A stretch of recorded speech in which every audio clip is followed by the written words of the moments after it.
know it's been a hot minute since I've made a video, and I'm very aware of that. It's been a long summer, and it's always too hot to make videos in that sort of weather. Finally getting around to autumn, temperatures are going down a little bit, and I'm on a holiday in Cornwall with my family and Georgie. Thought it's been a day restarting this project again, the Forgotten Project, which I've made a few videos about back in spring. I spent the morning down in Davidstone at the old abandoned airfield. I was going to make a video there, but it was insanely windy and I could barely get a stable camera. So I took some photos, I didn't video very much, so if there's anything, I'll put it on here.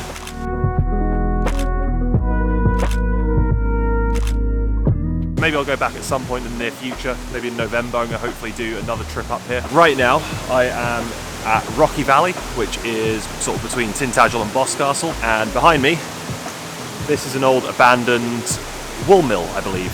From my very limited research, I'm going to do more, obviously, when this project is finished, but that is, from what I remember, an old wool mill. What better place to restart the project than in Cornwall, one of my favourite places to go, and next to some nice flowing water, maybe get some long exposures, depending on the light. Got the RZ67 in my bag, loads of film to use, so I'm going to get going, I think.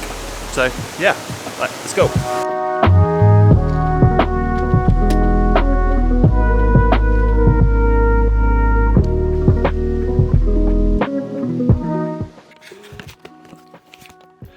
Hello, so apologies in advance. It turns out that, without realising, I turned the gain up on my camera's audio input. So for the next 2 scenes or so, the audio is a bit peaky. Oh, it's as if I have a degree in audio engineering. Yeah, next 2 scenes, audio's a bit peaky, but after that, it gets better, so apologies.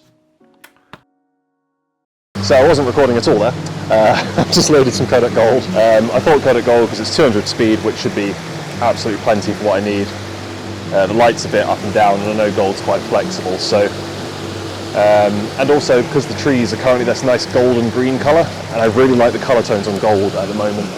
So I thought we'll give that a go. But anyway, I'm going to get this set up, try and find a frame, and I'll get back to you when I do. So this first shot that I've sort of got lined up is looking up at the building from down here, where you can sort of see this slate path going up. I think it looks quite nice. It's a simple first shot, but you've got to have a semi-alright shot to start with, I think, and then build up from there. Alright, camera's primed. We are at ISO 200. I'm just going to go box speed for this, I think. It's a bit easier. Just saying about 1/30, 1/15-ish at f8. So I might push it to, I'm going to go 1/15, so I think that'll just brighten it up a little bit. Now the tricky part, focusing from this angle. First shot in this location, and 3, 2, 1.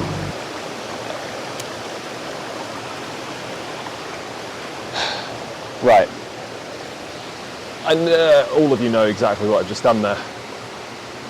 My most common issue with this camera. Dark slide. I left it fucking in again. My God, one day I'm going to miss the absolute best shot of my life, and it's going to be because of that. Let's try again. 3, 2, 1. There we go. Right, I might try go set up on that side of the. Hiya.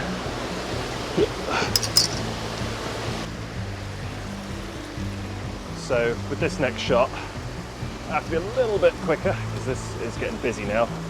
It is a public footpath. If everyone knows me, they know I don't like people. For this shot, I'm going to try and get more of the water in. I'm going to try and get this thing as high as possible. That works quite well, actually, I'm going to be honest. I think we've done well there. It's a bit annoying because there's a little wood platform down here that's just cutting into the bottom of the shot. Very annoying, but I think it'll be all right. I can get a bit more of the river in. So this is sort of the scene we're working with. So you've got the corner. You've got that down there, which looks really lovely, and I think with a 2 and 4 second exposure, that'll look really nice. And then that in the corner as well. I think that'll look rather lovely. Now I'm thinking, do I want to use a polarizing filter? Yeah, I want to use a polarizing filter. All right, so here I'm using just a Lee linear polarizer, just so it fits nicely in my filter holder. Do you think that knocks a stop off though, if I remember rightly? Yeah. So I'm going to meter through the polarizer. 2 second exposure. It's not windy down here, so it shouldn't shake the tripod too much. Yeah, I'm happy with that. So 2-second exposure, f16, 3, 2, 1.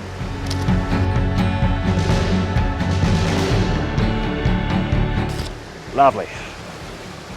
I've reframed a little bit because I mainly wanted to get rid of this wooden structure here. So I've done a little bit of a precarious setup. Tripod on the ground, and then it's kind of balanced through a rock, onto another rock, through the fence. And it seems to have helped a little bit. That is the overall scene there. It's quite beautiful and picturesque. Once again, got the linear polarizer on. So that'll knock about, I believe, half a stop or a stop, maybe, I'm not sure. I'm gonna go f16 again to try and get as much in focus as possible. We're looking at about 1 second to 4 seconds, give or take. I might lean around 2, because that'll give the water and the little flowy babbling brook in the corner there of the frame a bit of movement to it. Hopefully this will come out exposed nicely. So we're going to go 2 seconds, f16, 3, 2, 1. Cool. So that worked quite nicely, I think. Just trying to think whether I want to do a vertical shot as well, or portrait shot. The only problem then is it does get that in the bottom corner, which I don't want. Quite annoying, because this bridge never used to be here. So I would have been able to shoot down on these rocks here and get a really nice wide upward shot. That's not going to happen, unfortunately, because I can't remove a bridge. I think this photo looks good. I think it does look all right. What I might do now is go close to the building, get the 110mm out, and do some more detail shots. So get some shots of the little date block on the side. I think it's 1803 this was built. So get some photos of that, get some photos of like the moss and the grasses hanging over the bricks. I think that'd be quite nice. So I'm going to move back over there, switch the lens out, and go from there.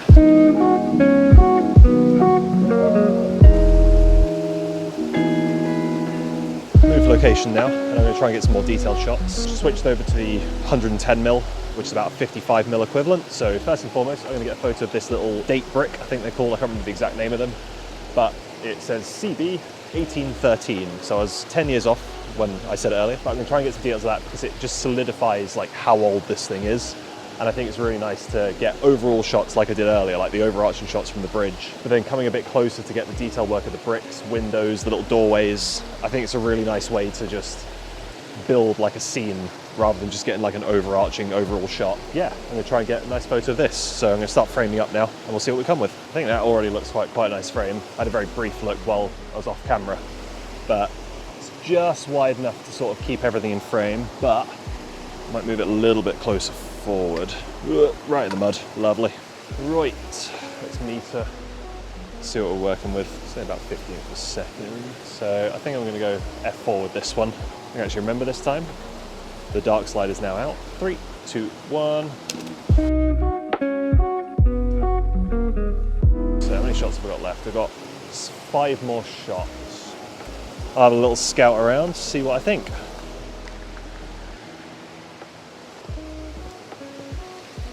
I've come inside one of the buildings here, and there's a few little photo opportunities, I think. First and foremost is that window up there, the sort of half broken one.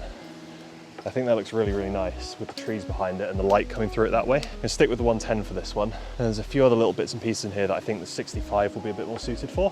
So I'll do the shot with the 110 first, maybe keep it in the same position, do a wider shot so you get the nice arch of the building there. Line this up, do some meter readings, see what I get.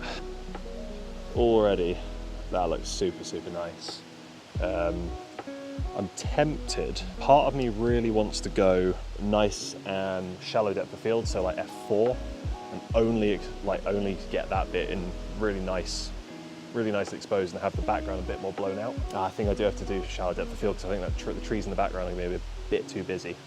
So I'm going to do that. That might be a bit better. So if we focus up on, I think we'll go F4. I think that's a safe bet. Let's have a look. So we got 1/60. The wall is going to be 8. The background's going to be 60. I'm definitely going to expose for the wall and the grass in the window, I think. So that'll probably be about 1/15, 1/30. Let's have a look. I'm going to go safe and go 1/15. I don't mind overexposing gold a little bit because it's quite flexible. So if the background blows out a little bit, as long as the wall is in focus, I think that's the main thing. Right, dark slide. Right. Happy with that. 3, 2, 1. Hell yeah.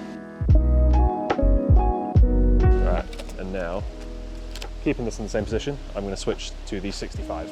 So we're back in a sec. So I've had to move back a fair bit for this shot because realistically, I think I'd need like a 50mm or even like the 37mm fisheye for this one.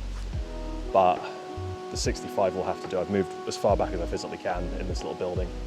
But in vertical orientation, portrait orientation, I can just about get the top in and just about get the door in. I'm going to go f8 for this. Let's see what we're saying. So we're looking at about a 1 second exposure, which I think I can do without reciprocity failure. So if I go 1 second, ISO 200, f8.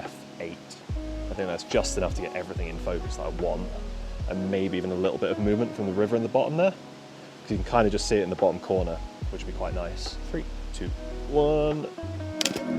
Lovely. So, last shot of the day. I was of this mill wheel here, which I didn't know was here actually, which is pretty cool. I'm losing quite a lot of light here, annoyingly. So the exposures are getting a little bit longer than I really want. So do f8, 1 second again. Nice flat image. Personally, I think this would look better in black and white, but considering we're nearly shot this location, I think adding another 10 shots on will be too much, and we're losing the light because it's quite late in the day now.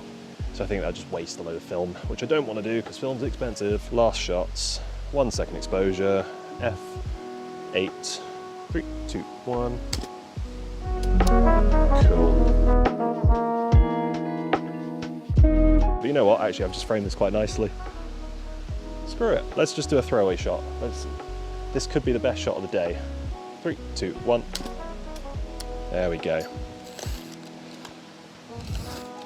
And that is our roll of Kodak Gold 200. Oh, right. So yeah, this is the Rocky Valley in sort of Tintagel, Boscastle way. I think it's quite lovely. I think this is definitely one of the nicer locations I've been to for this forgotten project. I've got loads more locations that I've got. I'm hoping to come back to Cornwall for like a long weekend on my own to shoot the mining district of Cornwall. So you've got St Austell, Penzance. There's hundreds of old abandoned quarries and mines down there with all buildings like this. So I'm going to spend a weekend down there shooting, hopefully. But this is definitely a good start. But yeah, hope you enjoyed this video. Remember to like, comment, subscribe, all that fun stuff. And I'll see you in the next video. Peace.